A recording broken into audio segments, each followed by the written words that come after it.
You are listening to the Fancy Free podcast where my girlfriends and I tell our most embarrassing funny stories so that we all feel less alone in our imperfections and forge connection through vulnerability and humor. Today, I'm talking to a brand new girlfriend, Tara Clark.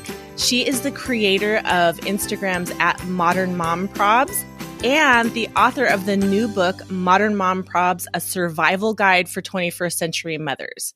On her platforms, she normalizes the tough conversations around motherhood, which is totally my jam. So I think she and I are going to get along awesome. Tara, thank you so much for being with me today. Thank you so much for having me, Joanne. I'm really excited to be here. Awesome. Absolutely. Well, fill in the blanks. What did I miss about who you are and what you do? You totally hit the nail on the head when you were saying about normalizing the tough conversations around motherhood. And that's what I love so much about your podcast. I'm like totally fangirling about that because you talk about the stories so that people don't feel alone. And I'm like, that's what I do on my platform. And so, here we are talking about either it's embarrassing things or really like true life, like mom truth sort of things. I started my Instagram page back in 2017. I was a new mother living in New York City. I didn't have a lot of friends. And I was like, I'm going to start an Instagram page to sort of make fun of living in New York City. I was sort of lampooning it. But then at the same time, I also wanted to reach out to other mothers and have a creative outlet. The page was very modest at first, but then we actually moved out of the city to the suburbs. And then I changed the name from NYC Mom Probs to Modern Mom Probs. And then the page just exploded from there. And so, I didn't have city problems anymore. I had suburban problems. And so It was sort of a different thing. But as, time went on and the page grew, it went almost less about humor and more about uplifting and empowering moms. And so that's, the gist of Modern Mom Probs. I've been very lucky in what I've been doing. And even before my son was born, I worked at Nickelodeon in social media. And I was Dora the Explorer on Facebook. And the funny thing is my mother would always run around and tell people that I was Dora the Explorer. And I was like, no, wait, Mom, no, on Facebook. I'm Dora the Explorer on Facebook. I'm not actually Dora the Explorer on the show, on the cartoon or in the movie or anything like that. Oh my gosh, that's amazing. You're using your powers for good to inspire mothers. Not only are you lifting them up, but you are giving them a place to share truth about how hard it is to be a mom. They're right where they want to be, and yet it's way harder than they thought, Yeah, no, I totally know. And the interesting thing is, even when I had my son is 8, social media was so very different 8 years ago from where it is right now. 8 years ago, we had Facebook and we took a picture of a sandwich and we said, oh, we had lunch today, where you were checking in at work yes. or checking in at the gym or something. No one was really speaking those truths. And fast forward now, we have so many amazing platforms where mothers and parents can be honest about the struggles that they face each day. And I'm so glad to be a part of that. I had 3 miscarriages before my son was born. No one was talking about that. There was no conversation around it. We didn't even tell our families because it was so taboo. I mean, some of my friends knew, but we never went to our families about that. And now here we are saying okay, I had a miscarriage. I can say it. I could write it. People can read it and then it resonates with them and they say, yeah, me too. Thanks for talking about it, Tara. I really appreciate that. I love that we're now in a generation of women who can speak that truth and who could feel confident enough to talk about the hardships and that not just sugarcoat everything or sort of just push it down and repress it. Yes, I love it too. All right, let's get to know you a little better with your rapid fire questions. Do you have a song lyric that you got wrong that's funny? Yes. So historically speaking, I always thought that I knew song lyrics, and my husband is a firm believer. He's adamant, no, Tara, you never get these song lyrics right. He can hear a song once from 60 years ago, and he knows every song lyric. So we always sort of have this battle at home. However, there is a song by LMFAO called Party Rock, and it's Party Rock is in the house tonight. Okay. There's a part where they say, no lead in our Zeppelin. I always thought they said no Lennon or Zeppelin, meaning that they couldn't play classic rock music. And my husband said, of course, what? Why would they take a firm stance against classic rock in that song? And I was well, I don't know, because they're it's a party song. They want to have a party music. They don't want to listen to John Lennon or Led Zeppelin. And he's no, that's totally worked it out in your brain. I absolutely did. And I said, no, like great. it makes sense. And he was like, listen, Tara, like the kid who wrote that song is like Quincy Jones's son. He's a famous music producer. Why would he take a stance against a certain kind of music in this song? I guess that makes sense now. All right, there's no lead in their Zeppelin. They're flying high. Okay, I get it. But for years, I was saying no Lennon or Zeppelin. Oh, that's great. Yeah. I love it. But I'm with you because I just fill in the blanks when I don't know song lyrics, to the point where I used to sing lullaby to my kids when I was nursing them as babies, like every single time, because I'm a total creature of habit, but I didn't really know the words. So I just made them up. And, I could have looked them up on the internet. I didn't bother. I was like, yeah, my words are good enough. I was the same way. I used to sing Dream a Little Dream of Me to my son when I would nurse him at night. And then I'm sure I filled in a lot of words on there. I'm sorry, Mama Cass, but I really... Exactly. We meant it with love. I sing California Dreamin' to my kids, and I have to apologize to Mama Cass too, because I'm sure half of my words are wrong, but I'm like, well, there are words now. They are. There are words now. The Mamas and the Papas are like perfect lullaby songs. Oh my gosh, I know. Love it. Okay, what was your first live concert? My first live concert was Tiffany. I don't know if anyone really remembers Tiffany. Yes, I do. So in 1987, I went to see Tiffany, and she had a little unknown band open for her. And it was a group of like 5 guys. And my mom said, oh man, keep your eye out for these guys because they're really going to make it big. And I was like, you think so? And she's like, yeah, keep your eye out for them. So then 2 weeks later, the New Kids on the Block absolutely exploded on the scene. And they opened up for Tiffany. And that was my first live concert. Oh, that's amazing. Your mom should have been a talent scout. I know, right? I bought a concert t-shirt at the Tiffany show in 1987, and I kept it in my drawer for like years and years and years. And then in college, I think I was like a senior in college, Tiffany performed at my college, and I brought the t-shirt and she signed it.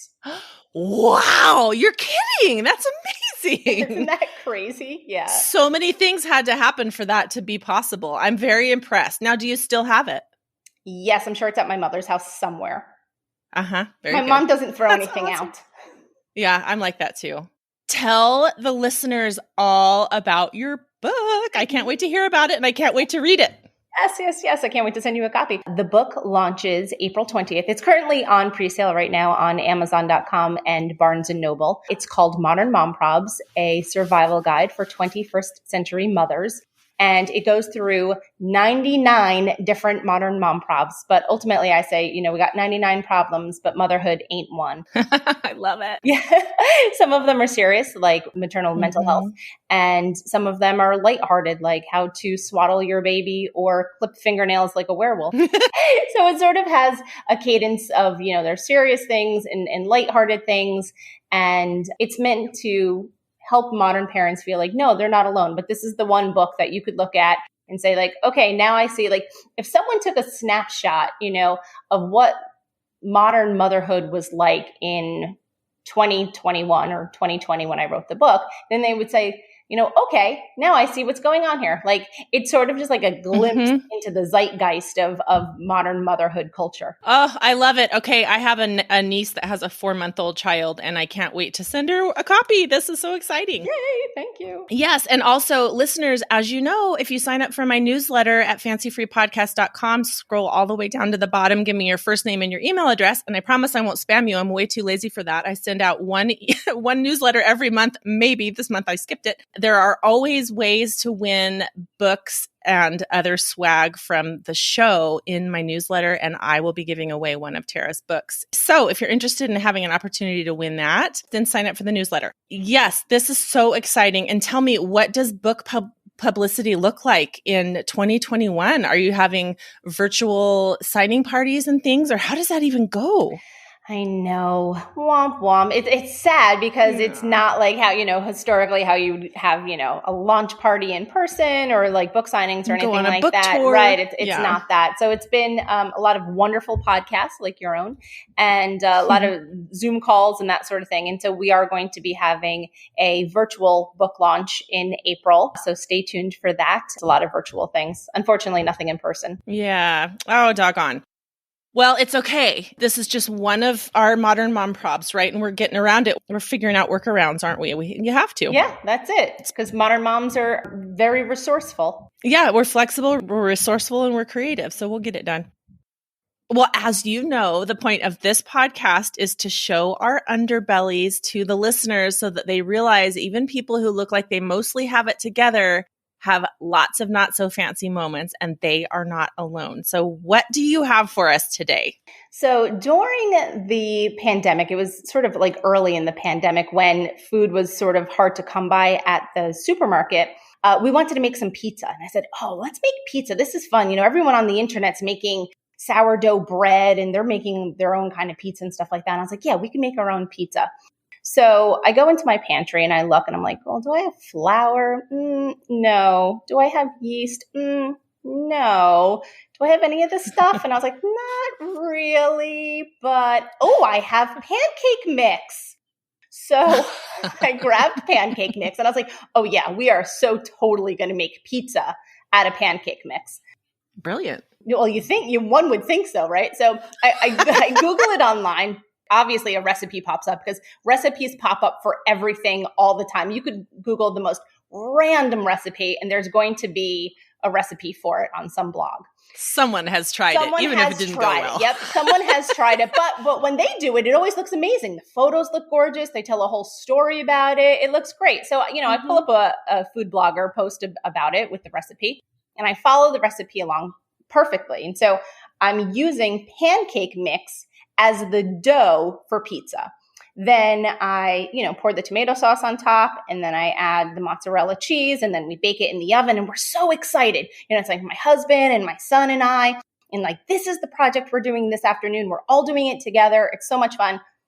So ding, the timer rings. I open up the oven. I'm like, it looks okay. So, physically it looks like a pizza. So we take it out and I use the pizza slicer and I slice it up and we take bites and instantly everyone goes, yeah, bleh, ooh, bleh. It was so bad. So bad. And I'm trying to convince them, like, oh yeah, no guys, it's not so bad. Let's not waste food. It's not so bad. They're like, this is horrible. It was almost like if you put tomato sauce on a cookie and ate it like that. Ew. It was so bad. It was embarrassingly bad. And so I have to say, like, any time in my life, like when I was thinking about, a story for this podcast and just in general, any embarrassing things I ever have are always kitchen related. They're always my kitchen fails. I am just notorious at kitchen fails because I think I can make something and then I don't have the right ingredients. And it happens every time. I don't know why I don't learn. You're very resourceful. I'm impressed. Thank you. I was trying. Here we are. I think it was like maybe April or May. Like I said, the stores hardly had any food and the pizzerias were closed and we just had a hankering for pizza. We call that inventory reduction in our house when you're like, what do we have? What can we do with it? This might be weird. I love that. I'm going to start using that phrase because I do the same thing. My husband teases me about it, but I'm like, no, I like to use the food we have. Exactly. That's what happens sometimes. It's like putting tomato sauce on a cookie.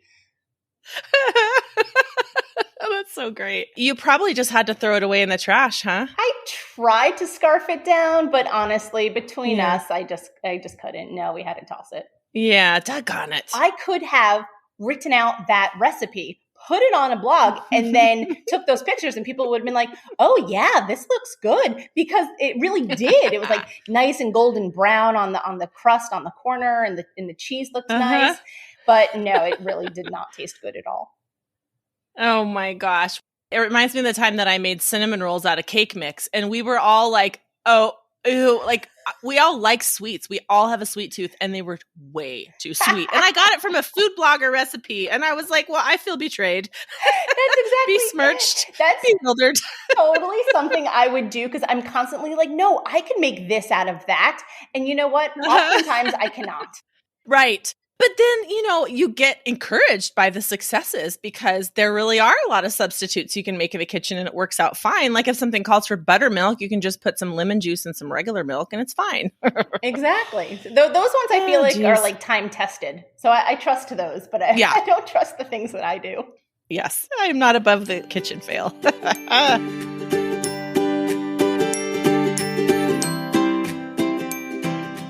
What have you been loving lately you think the listeners might love too? I have been wearing a lot of sweatpants recently. I am in love with the Cozy Earth clothing line and bedding, and I'm just such a huge fan. So Cozy Earth, just to explain, is made out of bamboo material. And so they have like sweatshirts, they have sweatpants, and they also make sheets. And I am absolutely in love with all of that. What I love about the sheets too is that they're temperature regulating. And, I get like hot flashes at night. And so I'm a sweaty mess, but the sheets actually sort of combat that. So I'm a huge fan. Ah, that's amazing. What is one surprising thing about you that nobody would be able to tell just by looking? You said just by looking. Normally I would say, well, I look like Alanis Morissette if people saw me, but that's by looking at me. No, I am an only child with an only child.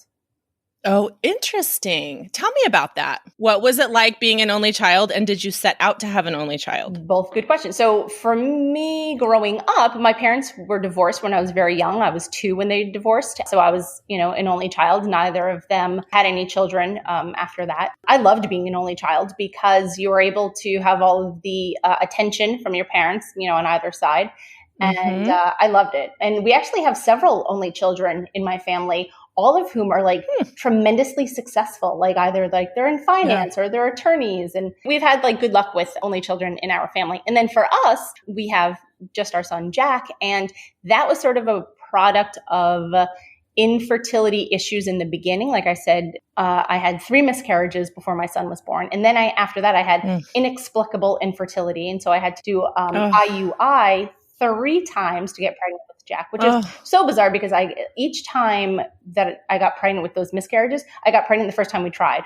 Right. Wow. And then I couldn't get pregnant for like a year after that. It was so bizarre. Oh, that must have been such a heartbreaking time for you. It frustrating. Really was. It was a really challenging 2 to 3 years. So on the 3rd IUI attempt, I got pregnant with Jack, and luckily he lived and he decided to stick around, which is wonderful. And when I was pregnant with him, Sam, my husband, and I decided, we sort of made a pact with each other. And in our pact, we said, if this baby lives and if he is healthy, we will never ask for anything ever again. We'll never ask not one thing. That gives me goosebumps head to toe. Oh. And so that was it. And so that's why he was our one. And we never wanted to rock the boat or ask for anything above and beyond that. He's our one and only. We have several cats, though. We have indoor cats. We have outdoor cats. I'm a crazy cat lady. I don't mean to be. Me too. Are you? Oh my gosh. I am a total accidental crazy cat lady. Our girls each have a cat that they received for Christmas several years ago, and those are our indoor cats. And those cats will eventually move out, right? Because they're our girls' cats. But then out here in rural Montana, apparently up our road, people dump cats, or there's just this flock, or it's not a flock, but I don't know what it is, of feral cats. But these feral cats, they sometimes will pick out a household and become tame. So we're on our 2nd barn cat who loves us so much. And the first barn cat fell in love with my in-laws when they were here for the summer, and they took her home. We now have Bobcat, because my husband named her, who is our barn cat, and she does an excellent job. But then at night, we let her into our bedroom. But she can't mingle with the indoor cats because that would be ugly. She sleeps with us in our bedroom, and then we let her back out in the morning, and she is an absolute delight. And I sound like such a crazy cat lady saying that, but every night I look forward to going to bed and letting Bobcat in because she's just this fluff ball of joy, and she purrs so loud, and I just love her. So what are your cats' names? Oh, I love it, Joanne. That makes my heart so happy. So so I feed the feral cats in our neighborhood, and so now they are all of our cats. So we have 2 indoor cats, Ollie and Penelope. Ollie's about 1.5. Penelope is old. She's going to be 15 in June, and she's not doing well right now. So I feel sad about that. She was our fur baby. We've had her, way before our son was born. So she always will hold a special place in our hearts. And then we have the outdoor cat. So there's Kit, who is the mother. She birthed Donut. And Donut is like our baby. Donut has like 5 different names. We call them like Donut, Golden Obsidian, Bupo. We call them all different silly names. And so he is like our love of loves. He was born in September. We just absolutely love him. And then his father, Pickles, who is like this very large orange cat. He's like a pure, true tomcat. But what's actually really sweet is that Kit, Pickles, and Donut all like spend time together as a family, like how my son and I and my husband all spend time as a family. It's very familiar. However, now there's a new one. We call him Obi Cat Wanobi. He is a new male who is creeping up in the neighborhood, and he's trying to get with Kit, and we don't know how we feel about this situation. Oh my goodness. Kit has a suitor. She has a suitor. And I don't know how my son got this in his head. He said, oh yeah, well, Pickles is Kit's ex. And I was like, what? Where did you? Oh, that's right. Cause Kit's the mom, not the kid. Correct. I'm picturing a teenage cat with a suitor. Oh, I'm scandalized. I should explain that the baby is male. So Kit is actually the only female outdoor cat that we have. But I just love them. And when we see them, it just makes our whole day. Like how you said about you're really looking forward to sleeping with Bobcat at night. Like when we see the baby, it just makes us melt. Like we absolutely adore these cats. I love that. I have a flock of 16 chickens, and this is recent because I'm a city girl, and I love them so much. And this month, we're getting 2 cows. One of them's pregnant, and they're half sisters, so they can keep each other company. There's been heavy cow naming negotiations going on in my family because I want to name these cows something cute, and they're dual purpose cows. So we're going to butcher some for meat, and some are going to be for dairy. And so my daughter and my husband want to name them Meat and Teat. And I'm like, clever, but no. Oh, that's too good. Oh my gosh. Okay, 2 crazy cat ladies who could talk about their pets all day. Yes. All right, listeners. Sorry, we'll get back on track here. Okay, tell me about the Blue Dot Project. The Blue Dot Project is a campaign that's part of an organization called 2020 Mom to bring light to maternal mental health. And so the Blue Dot Project particularly centers around ending the stigma of maternal mental health issues. And I'm so fortunate and so excited that they chose me to be their 2021 spokesperson of the year for the Blue Dot Project. That's exciting. Awesome. Thank you. It's very exciting because on Modern Mom Probs, we talk a lot about maternal mental health, which is, needless to say, an important thing to keep on top of mind and for have people to be able to speak to any of the issues that they've either suffered from or currently are suffering from. So I was really excited about that. I've never, been a spokesperson before.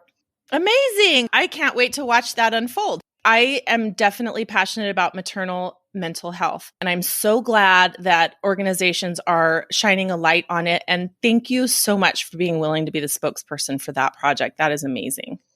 I'm really excited to be able to be a part of it. Yeah, awesome. Okay, where can our listeners find you online? Sure. So on Instagram, they could find me at Modern Mom Probs. On my website, it's www.modernmomprobs.com, and Facebook, it's also modernmomprobs.com, but I'm not on Facebook as much as I am Instagram and on the blog. Awesome. Oh my gosh. Tara, you have been such a fun guest. Thank you so much for being on the show today. Thank you so much for having me. This was an absolute blast.